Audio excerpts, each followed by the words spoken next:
Good morning, students. Now, in third part of lesson 8 explanation of class 8 science, today I will be explaining you about the structure and the functions of the various cell organelles which are present inside the cells. And here you are seeing, students, this is the diagram of the structure of the cell, and this diagram is of animal cell. So now, students, first of all you should understand that this outer double layered membrane which is present in this animal cell is called as cell membrane. So the outermost boundary or membrane, double layered membrane which is surrounding the cytoplasm, which is present inside the animal cell, is called as cell membrane.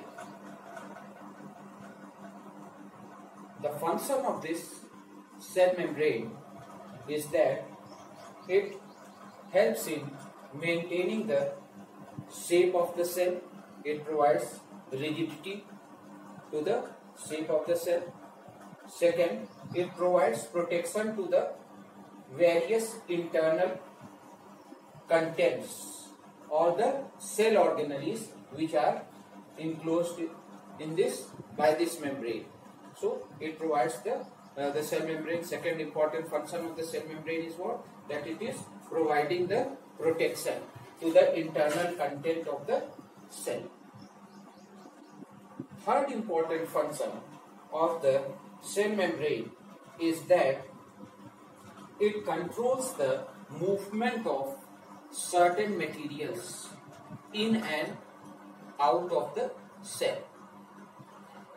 And because of this function, that it is controlling the entry and exit of the certain substances inside and outside of the cell, it is also called as the selectively permeable membrane or the semi-permeable membrane, because it is allowing only those certain substances or materials which are required by the cell. Only those substances or materials they are allowed to enter inside the cell, and those substances or materials which are not required by the cells, they are not allowed to enter inside the cell. They are filtered out or stopped outside the cell. That's why it is also called as the selectively permeable membrane or semi-permeable membrane. Besides this cell membrane, which is a double layered membrane, is also called as the plasma membrane. It is also called as the plasma membranes. Now I will explain you about the cytoplasm. So what is cytoplasm? Cytoplasm is a jelly-like material which consists of various chemicals, and these chemicals which are present or which are enclosed by the cell membrane in the animal cell or in the plant cell, these chemicals which are present in the cytoplasm, they help in the processing of various chemical reactions. They are involved in the play important role in the processing of the various chemical reactions which take place inside the cell in the different cell organelles. Now next to this I will take, and inside this in the cytoplasm, the various major cell organelles such as nucleus, you can see here nucleus, then mitochondria, Golgi bodies, lysosomes, endoplasmic reticulum, vacuoles, etc. they are enclosed. They are embedded in this jelly-like fluid material which is called as the cytoplasm. And all these cell organelles which are embedded in the cytoplasm, they perform specific functions inside the cell. Means they are involved in performing different functions inside the cell. Now the third cell organelle, which is the major cell organelle, you can say, that is the nucleus. So in the center of the cell, a nucleus is round structure is present, which is called as the nucleus. Here, this is the nucleus, and this nucleus is surrounded by a double layered membrane, and this double layered membrane, which is having small pores in it, means this double layered membrane which is surrounding the round or oval shaped nucleus which is present in the center of the cell is called as nuclear membrane. So the nucleus, which is a spherical or oval shaped structure, cell organelle which is present inside the cell, it is surrounded or bounded by a double layered porous membrane, and this double layered porous membrane which is surrounding the nucleus of the cell is called as the nuclear membrane. So this is what is called as the nuclear membrane, that is the membrane which is surrounding the nucleus. And in the membrane, in the nuclear membrane, in the walls of the nuclear membrane, small pores are present. Small pores are present in the nuclear membrane, and these small pores which are present in the nuclear membrane which is surrounding the nucleus of the cell, they are called as the nucleopores. So these small openings or pores which are present in the nuclear membrane which is surrounding the nucleus, they are called as the nucleopores. This much is clear to you? And what is the role of this nuclear membrane? The role of this nuclear membrane is that it helps in the movement of various materials from the cytoplasm inside the nucleus of the cell.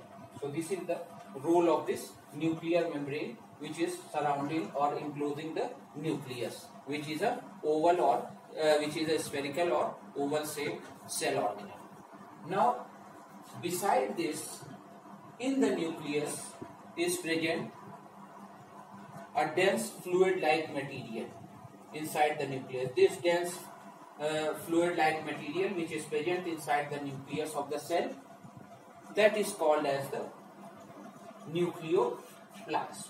It is called as the nucleoplast. So this dense is fluid-like material which is present inside the nucleus of the cell, that is what is called as the nucleoplast. Beside this, inside the nucleus, another small round-shaped structure is present, and this small round-shaped structure which is present inside the nucleus of the cell is called as nucleolus. And these nucleolus, they are visible only when the cells are not dividing. So these nucleolus, which are small round-shaped structures present inside the nucleus of the cell, they are visible only when the cell is not undergoing cell division or it is not dividing. I hope you have understood about the structure of the nucleus. Now, beside this, in the nucleus of the cell,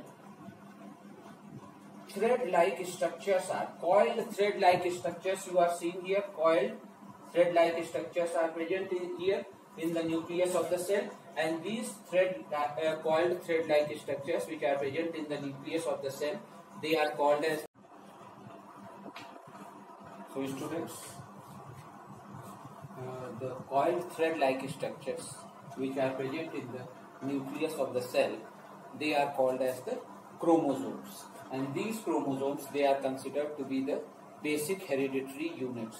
And on these coiled thread-like structures which are called as the chromosomes are attached various small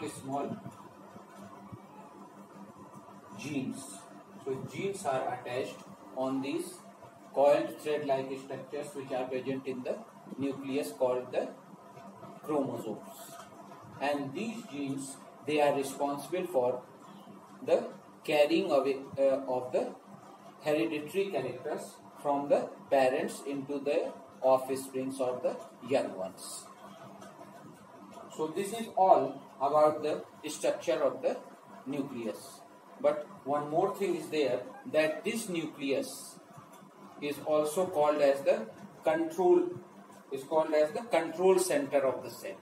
What is the reason why the nucleus is called as the control center of the cell? Because it is involved in controlling the various activities which are performed inside the cell. That's why it is also called as the control center of the cell.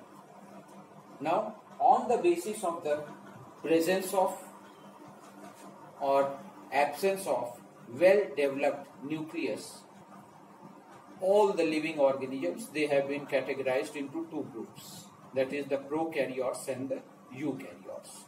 So, prokaryotes are those organisms in the cell of which the well-developed nucleus is not present. So, those organisms in the cells of which the well-developed nucleus is not present or primitive type of nucleus is present, they are called as prokaryotes. And in these prokaryotes, the cells which are found, they are called as prokaryotic cells. So some of the examples of the living organisms which are kept in the category of the prokaryotes, that is the bacteria is there, blue-green algae.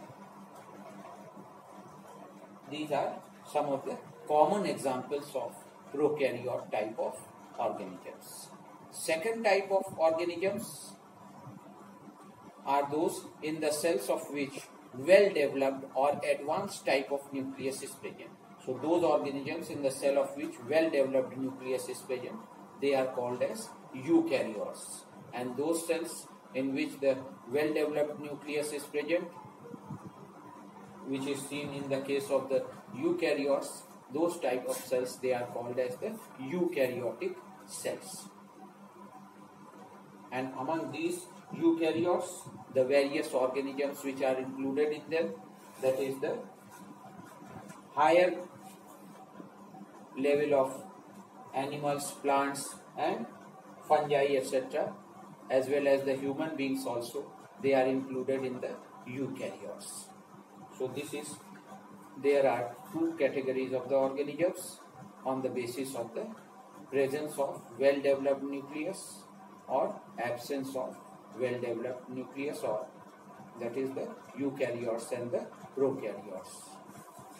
Now, after this, I will explain you about two more important cell organelles, that is the mitochondria. So, these mitochondria, they are small rod-shaped structures which are present inside the cell, and these